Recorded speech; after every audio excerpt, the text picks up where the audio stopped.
respond to some of the issues that have been raised in submission by the petitioners and to point you in the direction of the authorities and our submissions.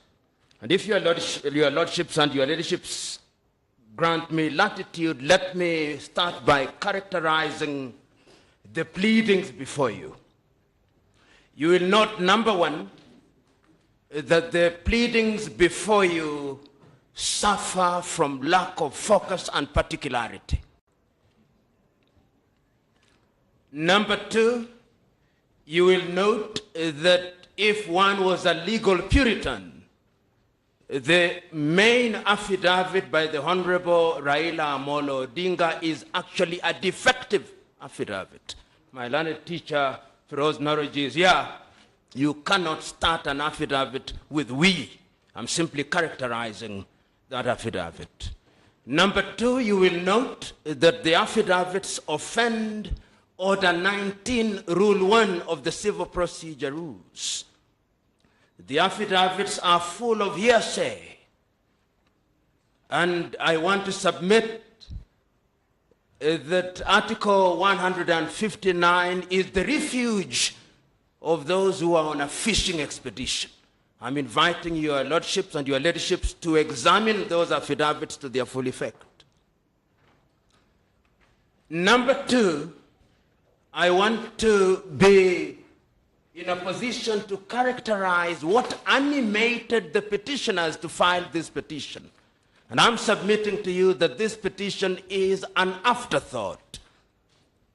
I don't have enough copies, but I will take you, if you permit me, to the foundational reason given by the principles of the political coalition called NASA, and read on the 15th of August by the Honorable Raila Amolo Odinga. This is what the Honorable Raila Amolo Odinga read.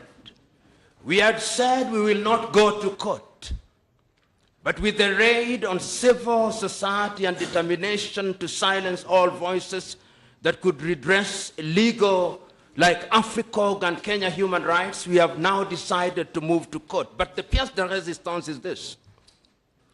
Our decision to go to court constitutes a second chance for the Supreme Court to use this to redeem itself.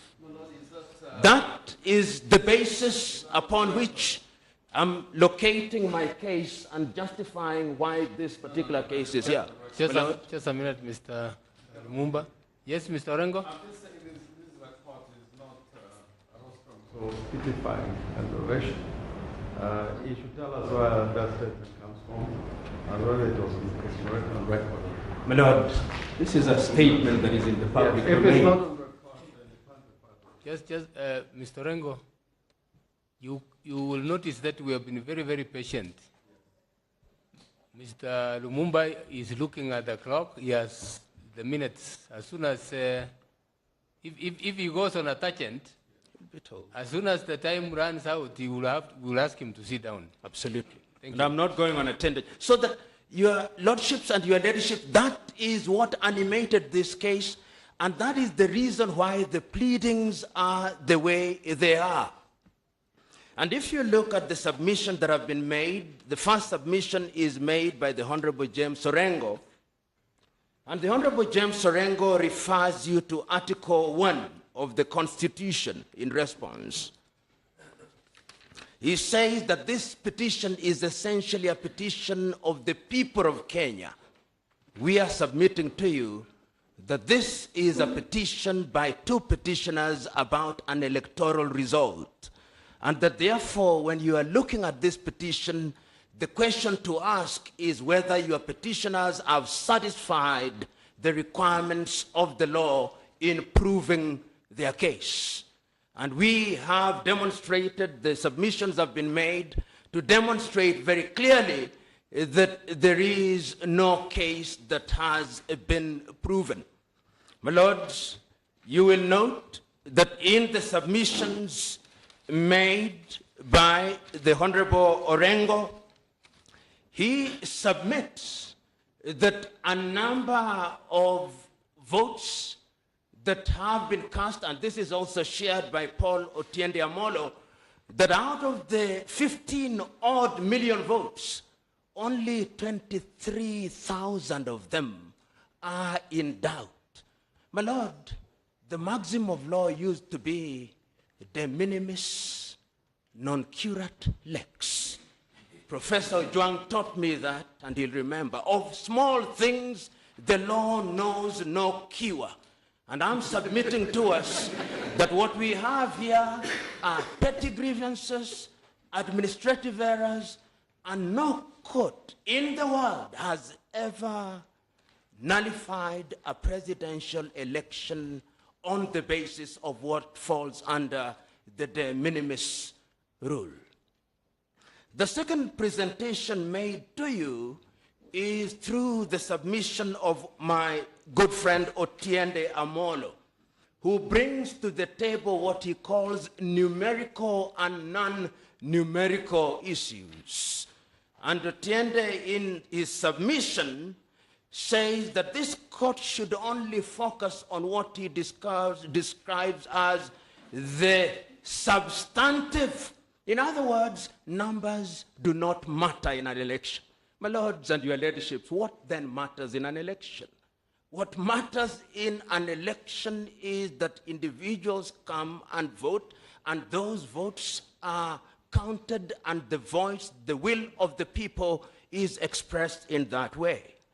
My Lord, I refer you to Article 86 of the Constitution, which says that at every election, the Independent Electoral Commission shall ensure that whatever voting method is used, the system is simple, accurate, verifiable. I'll not address you on those details. My good friend Otiende went into characterizing those. Who must verify? In whose eyes must they be simple? Madame CJ, as he then was in the case of Stanley Munga Githunguri, said, the test is the man in the Pangani bus, the ordinary man. What you are shown here, complete with Pythagoras' theorem, to tell us what the voting went, that is not what the test of the election is. The test is very simple. And we have demonstrated through our affidavits that are on record, which I invite you to look at to their full effect, that the system was simple. And I want to imagine that your lordships and your ladyships walked there yourselves. You are identified. You are given 6 ballots. You marked your preferred candidate. That is how simple it was. It does not require Pythagoras' theorem. My Lord, after the Otiende had talked about given us the Pythagoras theorem, we had Okongo Omogeni's submissions. And Okongo Omogeni is my very good friend, and I love the submissions. They were in the nature of asking you to make prescription for law reform. That is not what you are here to do, and your lordship was very correct in telling him that that is at a forum to which he will belong after he's sworn in. In other words, what is before you is the determination of this petition on the basis of the prescription of the law, not on the basis of law reform issues. My good friend Mutaha Kangu was even more interesting and amusing. The thumb rule, never quote yourself. Mutaha Kangu, in his submission, quoted his book, quoted the writings of Waikwa. Those are opinions of individuals. Those are not things that should guide this court.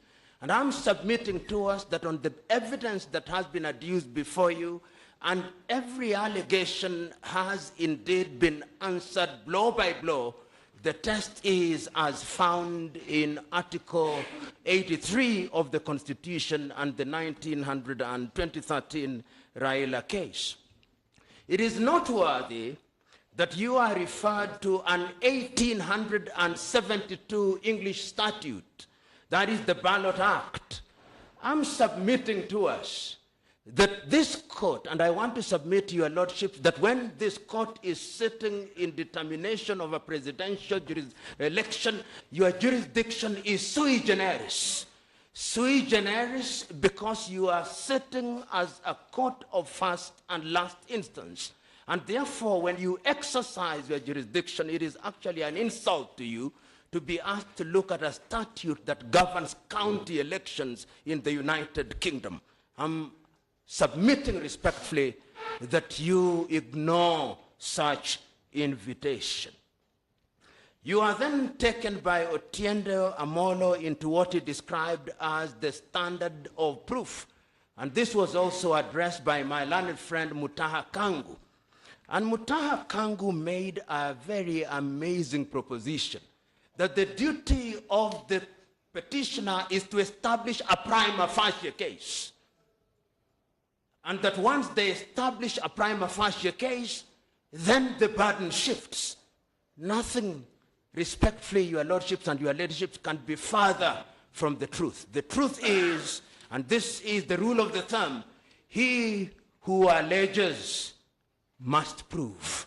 And I'm submitting to you that your petitioners have made allegations, they have made many things, but they have not proven anything. My lord, you are then taken to the case that has now been cited ad nauseum, the case of Maina Kiai.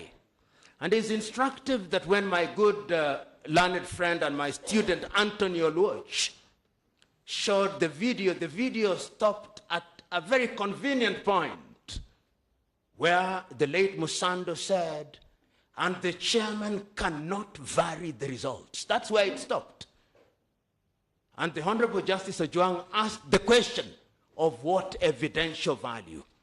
If your lordship look at the Evidence Act at section 106B, you will discover that the manner in which that video was introduced offends all rules of submission of evidence under our jurisdiction. I'm therefore submitting to us that in totality what you have is a litany of allegations that are literally standing on stilts and have only one fate. They fall when they have been faced by the weight of evidence that we have supplied. The other question that was raised is on the significance of elections. And this was Mutaha Kangu at Article 4 of the Constitution. He said that elections, and the Honorable Justice Mokin Wanjala was right and quick in saying that the lecture was Constitutional Law 101, in which he tried to educate us on what a republic is.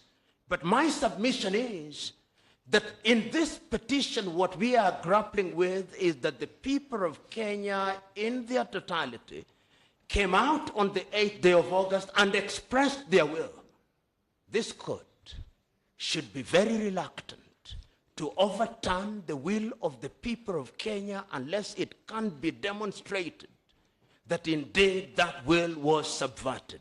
And it has been demonstrated by the first respondent and the second respondent, the first and the second respondent, that indeed all the prescriptions of the law, and this, my lord, when you retire, I do not want to belabor this issue. When you retire, the question that I invite you respectfully to ask, what is the litmus test? And my lords, when you look at our list of authorities, which has a number of authorities which I'll not take you through, it was filed on the 25th day of August, the year 2017, with a total of 30 authorities. The first authority is the Constitution. And what we invite your lordships and your ladyships to do is to look at the Constitution and ask the question, did this election satisfy the prescriptions of Article 81? And in my respectful submission, it did. Did it satisfy the prescriptions of Article 86? And in my respectful submission, it did. And once you've looked at the Constitution, the next question that you will ask yourselves, that when you look at the enabling legislation, did it satisfy those pieces of legislation? Did it satisfy the regulations? And the answer is that it did. And when you arrive at that finding, the only decision that I invite you to arrive at is that the people of the Republic of Kenya on the 8th day of August did express their will, and the first and second respondent did midwife. Remember, your lordships and your ladyships, ours is midwifery. We delivered a baby. That baby is alive and well. You are being asked to strangle the baby. Decline the invitation. Decline the invitation because the baby is alive and well. The next issue that we want to submit on as I draw to the conclusion, because I want to be very pointed, is to draw you to our own submission. My Lord, I've always said that when one wants to submit for too long, it tells you that there is actually no case. That which is clear is stated in a very brief manner. My Lord, if you look at our own submissions, which submissions were filed, dated the 25th day of August this year, we use the submissions to address all the issues that are germane to this petition. And I want to draw your attention to pages 2 through to pages 3, paragraphs number 5. Paragraph number 5 is important because it captures the essence of our case and simply tells us that the election of a president is a process. It is not an event.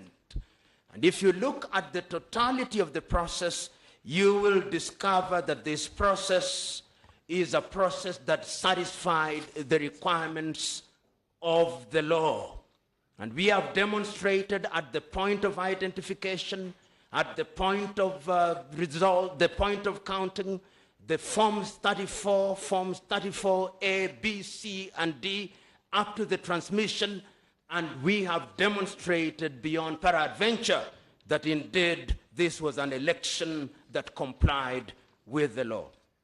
My Lord, I also want us to look at in our own list of authorities on pages 8 through to page 11, you will discover that those are the pages that deal with the entire process. And it is worth noting that your petitioners, through their agents or through their sympathizers, have before this date litigated every aspect of the election. That is in the public domain. Every aspect has been litigated, including the procurement of ballot papers, including submission, including the transmission of results, so that as we come here, if one were to use the word res judicata loosely, I will not.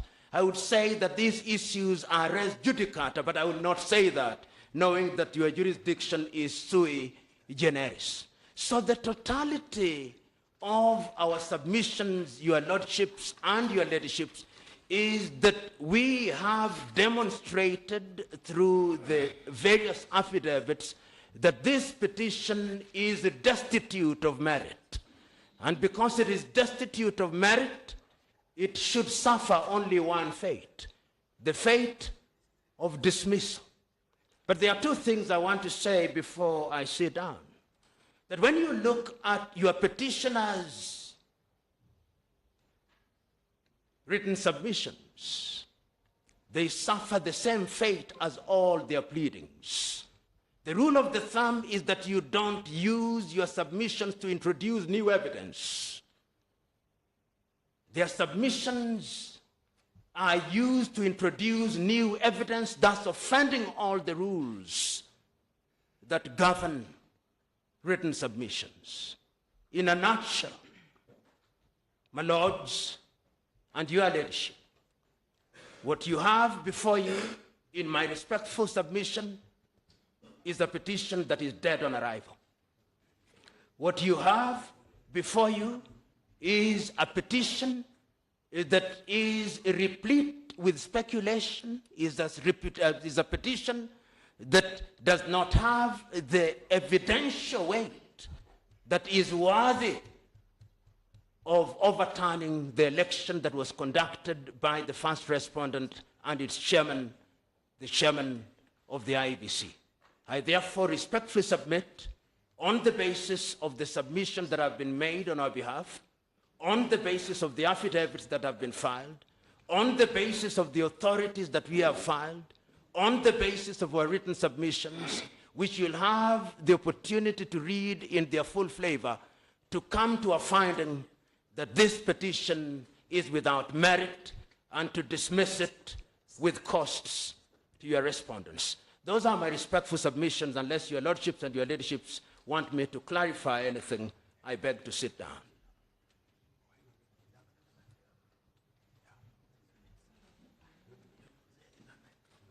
Thank you, Mr. Lumumba. You were clear. May God bless you. God bless you. I think we still have some 6 minutes.